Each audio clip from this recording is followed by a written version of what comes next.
Sean Finnegan, and you are listening to Restitutio, a podcast that seeks to recover authentic Christianity and live it out today.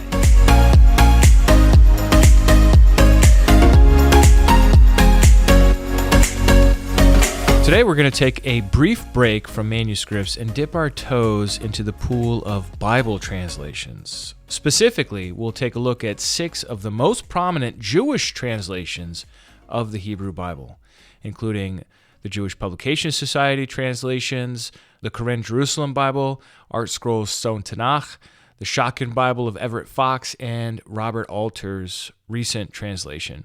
For each of these versions, we're going to get a brief sense of the translation style, and then we'll compare 4 texts from each. My aim here is just to give you an overview of these important Jewish translations that many of us Christians are just simply unaware of, and that really can help us in our Bible study. Here now is episode 334, Bible Part 5, Jewish Bible Translations. Last time we looked at the complicated subject of textual criticism, and there was just so much to that. This time, we're going to take a break from the complexities and the manuscripts and the different groups of manuscripts and get into the whole subject of Jewish Bible translations. We're actually going to look at 6 Jewish Bible translations. First up, we have the Jewish Publication Society of 1917 translation. Then we have the Koren Jerusalem Bible, which came out in 1961. The New Jerusalem Publication Society Bible of 1985, the Artscroll Stone Tanach of 1996, the Schocken Bible of Everett Fox, which the first volume came out in 95, and then the second one in 2014, and then lastly, Robert Alter's translation from 2018. Now, many of us Christians aren't all that familiar with Jewish translations, and so you might be asking yourself, if you're a Christian, well, Sean, why should I even care about Jewish translations at all? Well, I want to give you several reasons to consider Jewish translations. They've stewarded the text for thousands of years. Jewish people know the language extremely well. For some of them, it's actually their first language. And thirdly, they translate from a different perspective than Christian translations. There are also some other minor differences when you look at a Jewish translation from those of you who are familiar with Christian translations. For example, they tend to use the first verse of each psalm for those little words at the top that in Christian Bibles tend to be in smaller print, like a Psalm of David or something like that. They will actually call that verse 1, so the verses a lot of times are off by 1. Certain chapters, the verses are slightly different. It's all the same material, but it might take a little effort for you to find things in a Jewish translation. But what I'm saying here is that I think it's worth it for you to consider so that you can really gain the benefits of these really, really interesting translations. So, all right, here's our 6 translations. First up, we have the JPS, the Jewish Publication Society of 1917. This is a non-denominational Jewish publisher. Basically what they did is they took the RV, the Revised Version. So you had the King James Version of 1611 that was updated in 1769, and then the Revised Version was a British update that happened in 1885. And so the JPS, which is a now Jewish Publication Society, took that Christian Bible and used that as a base text for the English translation and then changed it. It took 7 years, and it was the first Jewish translation by committee. Here is a quote from the preface of the 1917 edition. The repeated efforts by Jews in the field of biblical translation show their sentiment toward translations prepared by other denominations. Read into that, Christians. The dominant feature of this sentiment, apart from the thought that the Christological interpretations in non-Jewish translations are out of place in a Jewish Bible, is and was that the Jew cannot afford to have his Bible translation prepared for him by others. He cannot have it as a gift, even as he cannot borrow his soul from others. So this is the reasoning. They're thinking that we need our own translation. We can't just take the Old Testament part of a Christian translation, which was fairly common in the English language before this. I mean, there were a few predecessors before this one, but that was pretty common. They wanted to have their own. However, instead of translating from scratch, what they did is they took an existing Christian version and they altered it in several important ways. So let's take a look at the textual basis for the JPS 1917. What they say is that due weight was given to the ancient versions as establishing a tradition of interpretation, notably the Septuagint and the versions of Aquila, Symmachus, Theodotion, the Targums, the Peshitta, the Vulgate, and the Arabic version of Sayagya. So what we have here is a really great insight, and looking at all the different Jewish translations that I have access to, this is actually the best explanation, even though it's way back from 1917, of just telling us what you're doing. What I want to do with this translation and the others as well, the other 5, is look at several texts. And I want to look at the same text in each one. I want to look at a section from Genesis, a section from Psalm 23, probably the most known psalm in the whole Bible, so I'm hoping that you have that somewhat memorized or at least familiar with it. Then I'm going to look at a verse in Isaiah and a verse in Micah. So we're going to look at all together 4 different texts and just give you a flavor of how this translation deals with these. In the beginning, God created the heaven and the earth. Now the earth was unformed and void, and darkness was upon the face of the deep. And the Spirit of God hovered over the face of the waters. And God said, "Let there be light," and there was light. This is an utterly plain translation. If it sounded familiar, well, it's because it's very similar to a lot of Christian translations that we're already familiar with, going back to the King James. The one notable difference, though, is that the word Spirit here is lowercase, and you find a lot of Christian translations capitalizing the S on Spirit because they believe the Spirit is a person in line with the doctrine of the Trinity, whereas a Jewish person would not at all bring that doctrinal bias into this text and just translate it as Spirit. Going on then to Psalm 23, very common psalm, we read a psalm of David, "The Lord is my shepherd." Notice that you have Lord in all capital letters here. That's because it's the name of God, YHWH, commonly pronounced Yahweh, and in this case, they're substituting in the word Lord, which is the English equivalent of the Hebrew Adonai, into this text. And they're doing that because they don't want to say the name of God, because they want to recognize it as holy and separated and set apart, and they don't want to carry that name in vain or say it in vain. They have, for many centuries, avoided saying it at all. So once again, "The Lord is my shepherd, I shall not want. He maketh me to lie down in green pastures. He leadeth me beside the still waters." We can see here that this is using Old English. Let me tell you something. In 1917, believe it or not, they did not use the term maketh. They said made. But yet this Bible translation went sort of like out of its way to use archaic language. Then we get to Isaiah 9:6, in which we read, "For a child is born unto us, a son is given unto us, and the government is upon his shoulder, and his name is called Pelel Joez El Gibor Abi Ad Sar Shalom." This is utterly fascinating, and I'm actually inclined to think that this is one of the better translations for Isaiah 9:6. Now this is the part that we hear in Handel's Messiah during Christmas time. "Wonderful Counselor, Mighty God, Everlasting Father, Prince of Peace." And so what this English version did was they took the Hebrew and they wrote the Hebrew words in English letters. Although that might strike you as really strange, the very same thing happened in Isaiah chapter 8, where the kid there was named Meher Shalal Hashbez. Isaiah 7, the sign child was called Emmanuel. And so you have Emmanuel, and then you have Meher Shalal Hashbez, and now you've got Pelel Joez El Gibor Abi Ad Sar Shalom. Can you imagine calling that kid for dinner? But it is a way of translating it, just translating it literally. We'll see what other translations do going forward. Then we have Micah 7:20, "Thou wilt show faithfulness to Jacob." Notice that's just our regular English word for Jacob.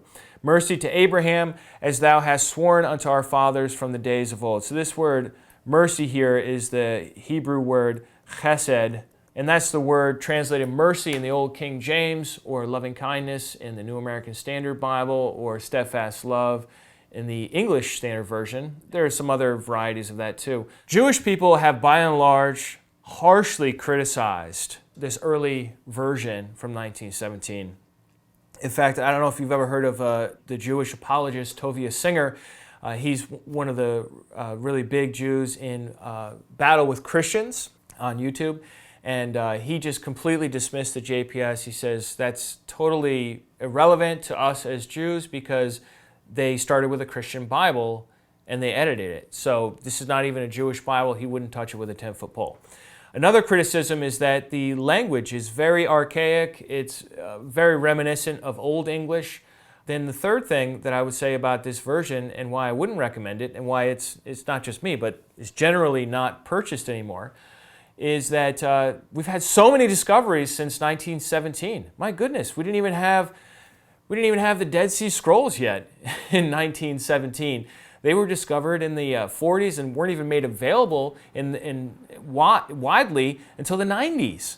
So, you know, these older translations really do drop the ball as far as certain discoveries and improvements in accuracy that we've gained over the years. Next up, number 2, we have the Koren Jerusalem Bible. This is a really interesting Bible by Koren Publishers, founded by Eliyahu Koren in the year 1961, and they bill it the first Jewish Bible in over 450 years. In the late 1400s, there were several Hebrew Bibles. Of course, you remember it was the 1450s that the first printing press came out by Gutenberg. So that's when printing really gets started. So in the late 1400s, you have some Jewish teams of people that are printing Hebrew Bibles. But then in 1524, a guy named Daniel Bomberg, who we've mentioned in the past, a Catholic gentleman, produced a printed Hebrew Bible, the Rabbinic Bible, which he called the Mikraot Gedolot. This became the text, and it dominated, and also Christian scholars and publishers dominated over the next 400 years. So now it's the 60s. That's when the state of Israel is just really getting going. And they're saying, you know, we need to stop depending on Christians to print our Hebrew. And I'm not even talking to English translation. I'm talking the Hebrew. You had to go to a Christian to get the Hebrew printed version of the Bible. So they said, we need our own version of this.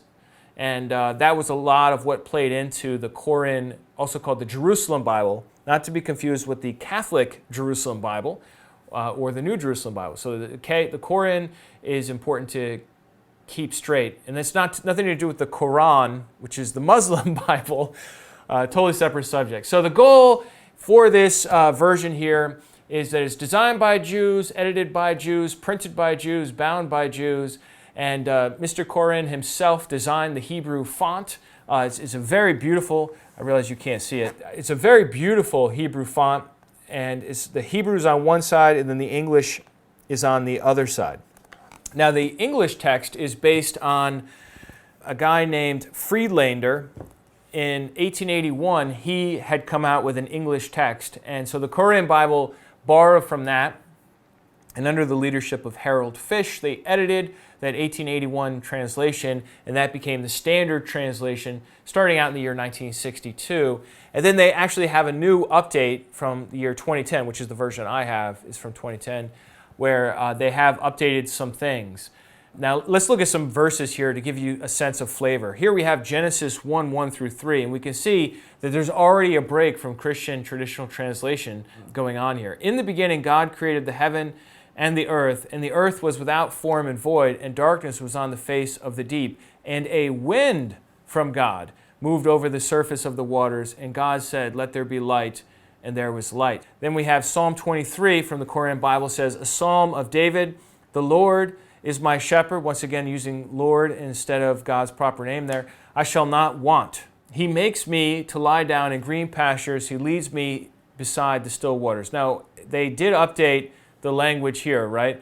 He makes me and leads me instead of maketh me and leadeth me, right? So there is some modernizing that's happening there, keeping pace with the language. Then Isaiah 9:6, we find really a very similar translation to the JPS, don't we? For to us a child is born, to us a son is given, and the government is upon his shoulder, and his name is called Pele Yoez El Gibor Aviad Sar Shalom. Very similar. They switched out the J for a Y here, which is much more accurate to the Hebrew. Other than that, it's pretty much identical. And then we have Micah 7:20, which says, thou wilt show truth to Yaakov. Now it's getting interesting. This is where you really start to get the Hebrew flavor in translations. So this is the name for Jacob, but the word Jacob is anglicized. It's sort of like once you pass the Hebrew word Yaakov through a Greek translation, and then by way of Latin, make it English, you get Jacob. That ja sound doesn't even exist in Hebrew. So we have the Y in English. Why not use the Y? And a Q really does map a lot better than the C there. C could go two different ways in English. So Yaakov is actually spelling out in English letters what the Hebrew name really is. And for this translation, it was important for them to give the proper Jewish names to the Jewish people mentioned in the Bible. Abraham is just Abraham. Avraham, if you want to get technical, with a V instead of a B, but they just left it alone. And as thou hast sworn to our fathers from the days of old. So what I just read to you is a version from 2010. Okay, this is not from 1910, 1710, 1510. In the year 2010, which is not that long ago, how many people were going around saying thee and thou? Well, they explain it in the preface. They say, look, in English, you don't have a difference for saying you singular and you plural. I guess unless you live in America in the South and you have y'all. But this is a Bible for people living in Israel, or I guess they don't have y'all. So they said, well, let's use thee and thou for singular you, and then we'll use our regular word you for plural groups of people. And they explained that right in the beginning. So that's what they decided to do. It does not incorporate pre-Masoretic texts like most Jewish Bibles. They're just like sticking with the Masoretic text that's been passed down. They're not really interested in correcting it based on the Dead Sea Scrolls, the Septuagint, the Samaritan Pentateuch. And this really is the Bible of Israel. Like if the prime minister is going to be sworn in, this is what he's going to get sworn in on. If somebody is going to quote it in an official publication, they quote the Koren Jerusalem Bible. And it's a very traditional translation that agrees with a lot of the traditional way of thinking that the Jewish sages have had over the years. All right, on to our third Bible. This is the Jewish Publication Society 1985 Bible. It's not a revision, it's a full new translation. After World War II, this is what they say in their preface, when the Jewish Publication Society began to consider a new edition of the Bible, the idea of a modest revision of the 1917 translation met with resistance, and the concept of a completely new translation gradually took hold. The proposed translation would reproduce the Hebrew idiomatically and reflect contemporary scholarship, thus laying emphasis upon intelligibility and correctness. This term idiomatically is important. In other words, it's not a literal translation, it's bringing it idiomatically into English. It would make critical use of the early rabbinic and medieval Jewish commentators, grammarians, and philologians, and would rely on the traditional Hebrew text, avoiding emendations. The translators avoided obsolete words and phrases, and whenever possible, rendered Hebrew idioms by means of their normal English equivalents. For the second person singular, the modern you was used instead of the archaic thou. So it's a very conscious change there that happened, even when referring to the deity. A further obvious difference between this translation and most of the older ones is in the rendering of the Hebrew particle wav, or what modern Jews would call vav, which is usually translated and. Biblical Hebrew demanded the frequent use of the wav, but in that style it had the force not only of and, but also of however, but, yet, when, and any number of other such words and particles, or none at all that can be translated into English. Always to render it as and is to misrepresent the Hebrew rather than to be faithful to it. Consequently, the committee translated the particle as the sense required or left it untranslated. So this is the Jewish Publication Society Bible. It's a lot smoother than some of the older translations. You can see it's printed in paragraph form instead of versified into separate lines for each verse. It's just a really smooth, nice English translation. You can get it in just English, as I have here, or it's very commonly sold as Hebrew and English on parallel pages as well. Now let's take a look at some of these verses in here. Genesis 1 says, "When God began to create heaven and earth, the earth being unformed and void, with darkness over the surface of the deep, and a wind from God sweeping over the water, God said, let there be light, and there was light. So we see here, we have a new way of thinking about the English translation being brought forward here.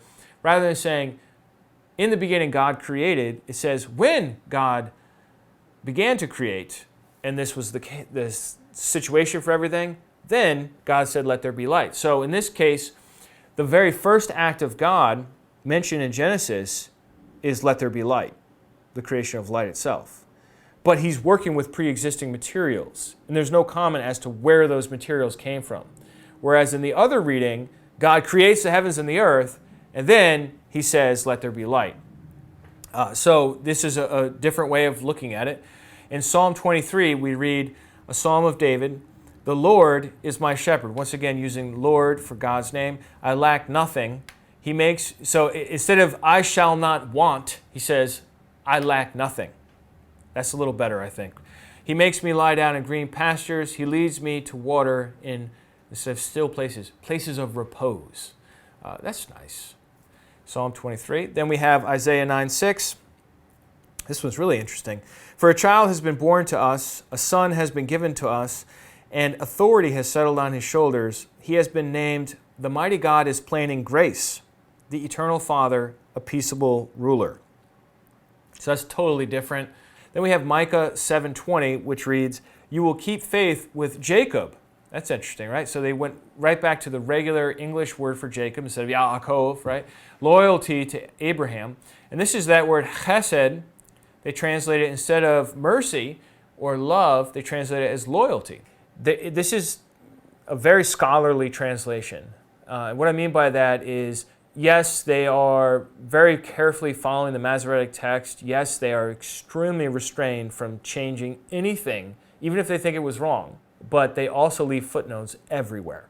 They're really bringing the scholarship out, but they're a little timid to actually change the text itself, so they just do all the work in the footnotes. So a lot of times you'll see where it says, the meaning of Hebrew is uncertain.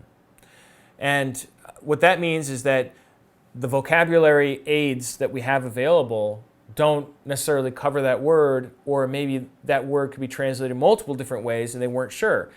This is really the first translation I have ever seen, this is from the 80s, that had that level of honesty. Usually a translation just plops it in front of you and says, this is what the Bible is, this is what it says. Not with the JPS. The JPS is like, yeah, this is what we think it says, but we're not sure. And they tell you when they're not sure, which I think is a really cool, honest feature to have. They also indicate what other translations typically do in the footnotes, and they do suggest possible emendations or corrections, but it's just in the footnote. And they also do mention variations with other Masoretic texts and the Septuagint and the Targums in the footnotes as well. So this is a very in-tune translation with scholarship. And honestly, I really hope they update it, because sadly, 1985, once again, is a long time ago at this point, and the Dead Sea Scrolls weren't fully available, once again, until the 90s. And I would like to see a more courageous scholarly Jewish translation where they do correct the text when they think it should be corrected based on older versions. We're not talking about changing the Bible to suit our fancy. We're trying to change it to the older form that it had at the time of Jesus, rather than what it had in the 10th century. All right, so moving on then to our next Bible. This is the Artscroll Stone Edition. It's a translation by Orthodox Jews, and it follows the Mikraot Gedolot that we've talked about before. And this one is interesting because it uses the term Hashem instead of the word Lord, referring to God's name. So that's kind of cool. And you can see from this shot here that is English on one side. They kind of use this weird italicized font I'm not a big fan of personally. But then the Hebrew is gorgeous on the other side. Very nice Hebrew font. And then at the bottom of the page in the Stone edition of the Tanakh, you have commentary. You can see it's like a study Bible. Lots of notes. And those notes down there are going to give you the traditional Jewish interpretation. You're going to get a lot from Rashi. Also, in the later parts, you're going to get Rashi, but also Ramban, Ibn Ezra, and other sages. And they're going to give you little insight at the bottom of the page. And generally speaking, this translation is fairly literal until you get to the Song of Songs. The moment you get to the Song of Songs, it's just like we take the train off the track and we put it on a totally different track. Let me show you what I mean here.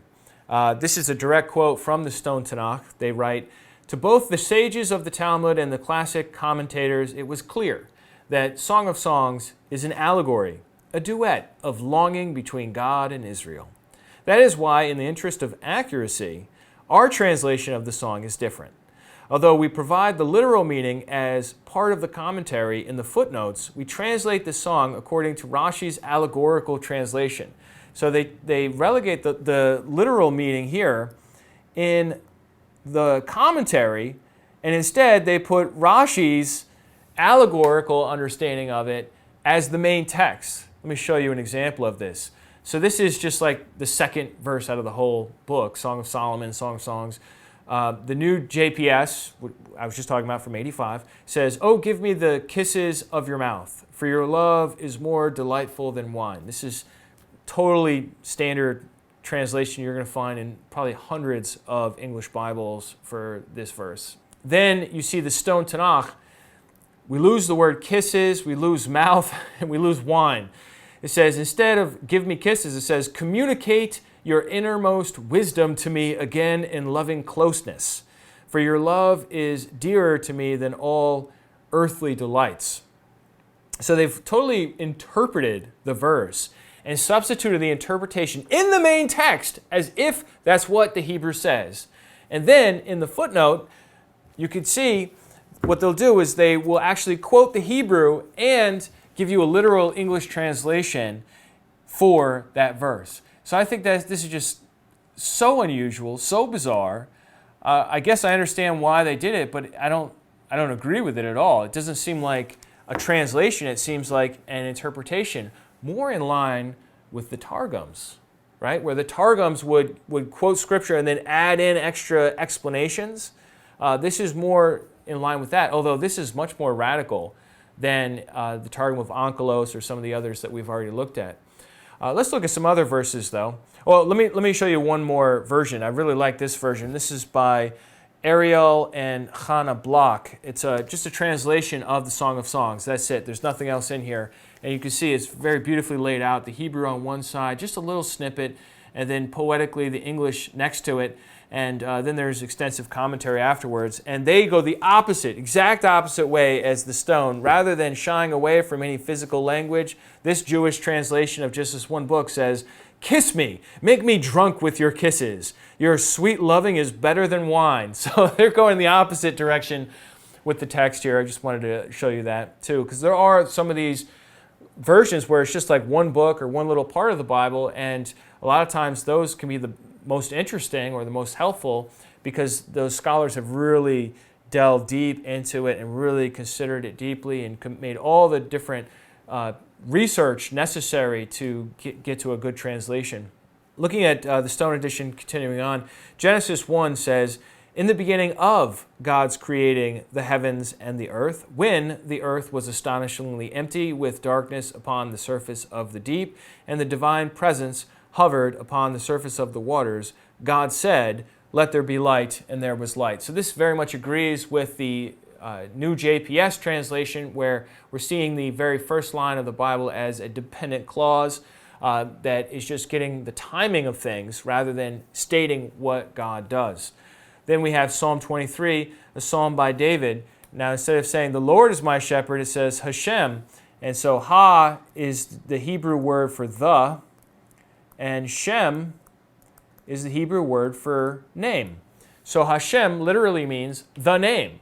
So they substituted the name of God for the Hebrew word, the name. Hashem is my shepherd, I shall not lack. In lush meadows he lays me down, beside tranquil waters he leads me.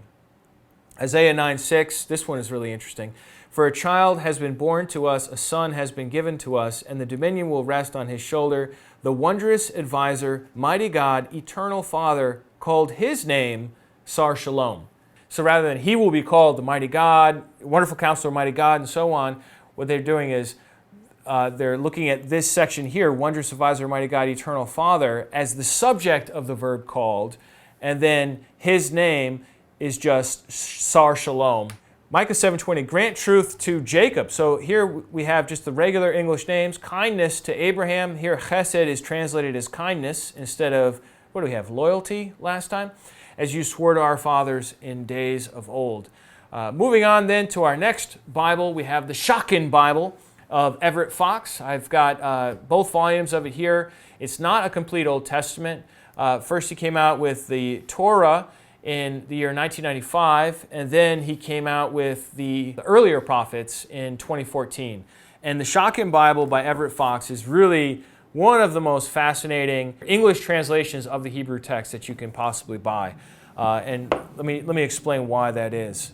This is from the Bible preface here of Everett Fox. He writes, the purpose of this work is to draw the reader into the world of the Hebrew Bible through the power of its language. While this sounds simple enough, it is not usually possible in translation. Indeed, the premise of almost all Bible translations, past and present, is that the meaning of the text should be conveyed in as clear and comfortable a manner as possible in one's own language.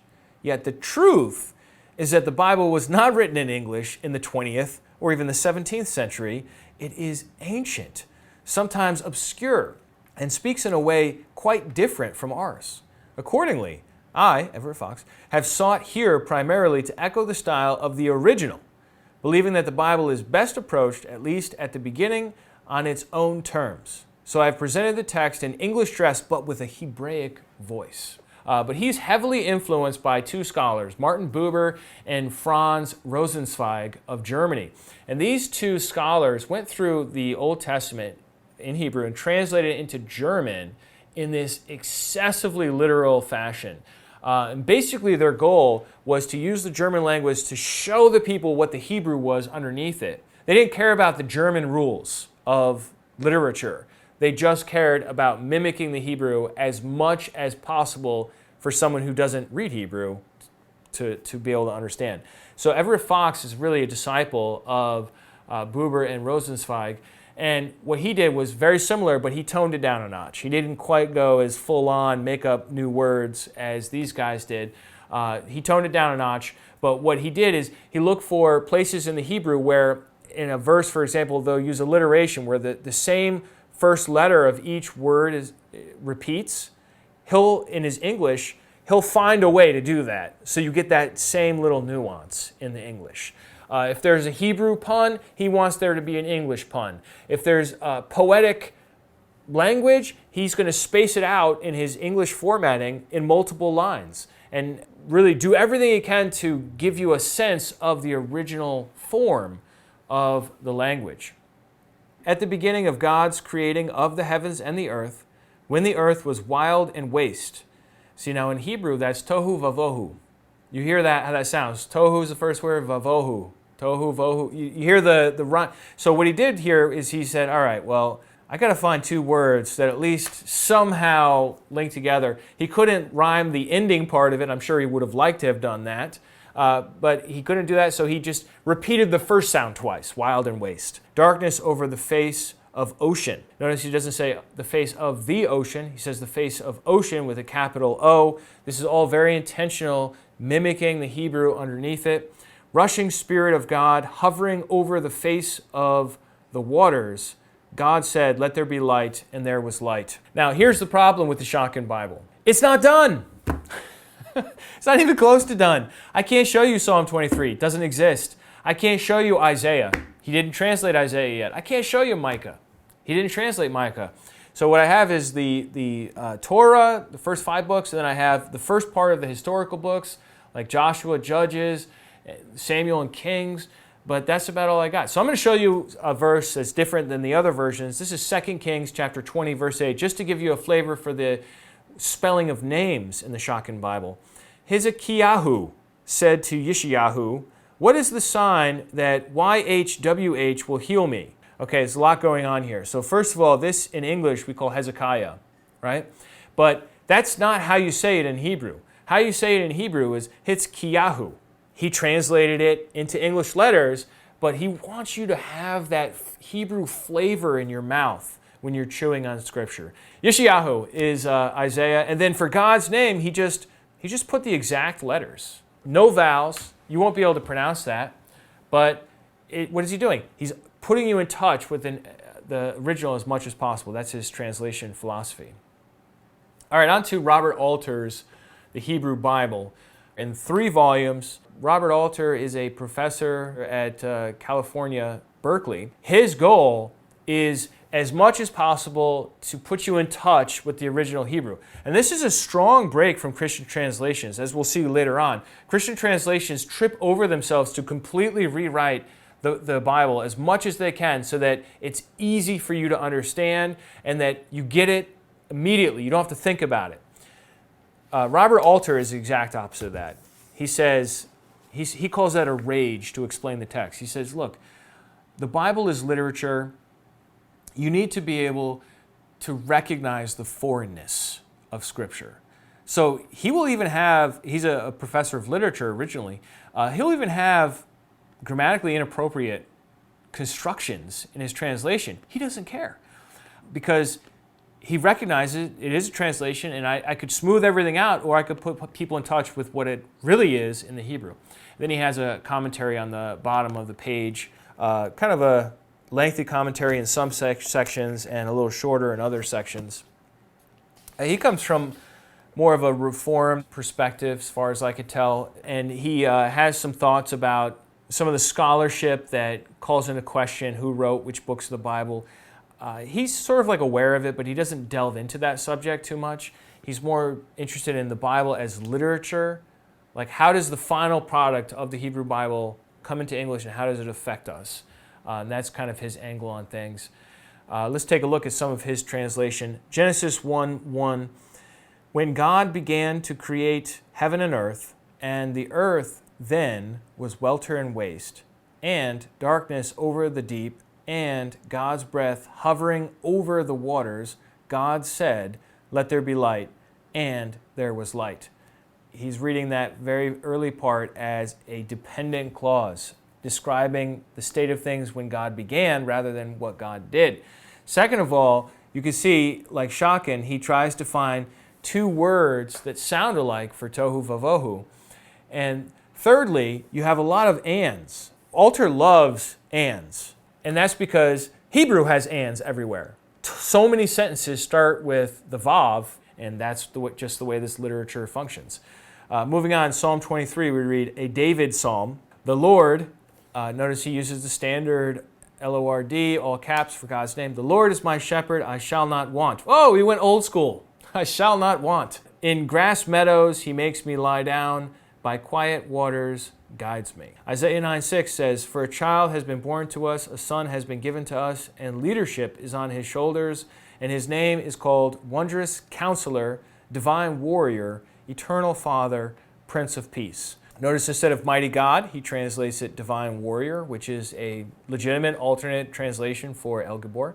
Micah 7:20, he says, grant truth to Jacob. So now he's back to the standard anglicized English names. Grant truth to Jacob, kindness to Abraham, as you swore to our fathers in ancient days. And for chesed, he translates it as kindness. The Jewish people have been studying this book forever, and they've been stewarding it, and there's just great wisdom there for us to learn. I think it would be crazy not to learn from the Jewish people and their scholars and their sages what this book means. Obviously in a discerning manner, we have certain things we're committed to, but I think we can learn a lot from these different things. However, sadly, most of these translations, at least in the text itself, all these translations are not going to give you the Septuagint, they're not going to give you the Samaritan Pentateuch, and they're not going to give you the Dead Sea Scrolls. Robert Alter is aware of those things because his translation just came out recently, but only in the footnotes.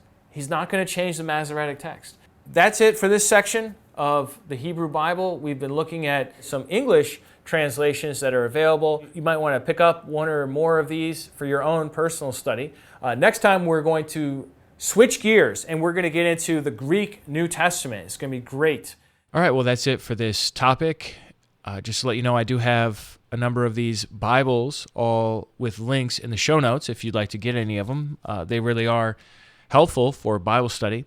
And as we get later on into the class and consider the incredibly significant issue of bias in translation, it is nice to have some different bias that can help us see where Christians tend to tweak the text, or Jewish people tend to tweak it the other way, and sort out some of those issues.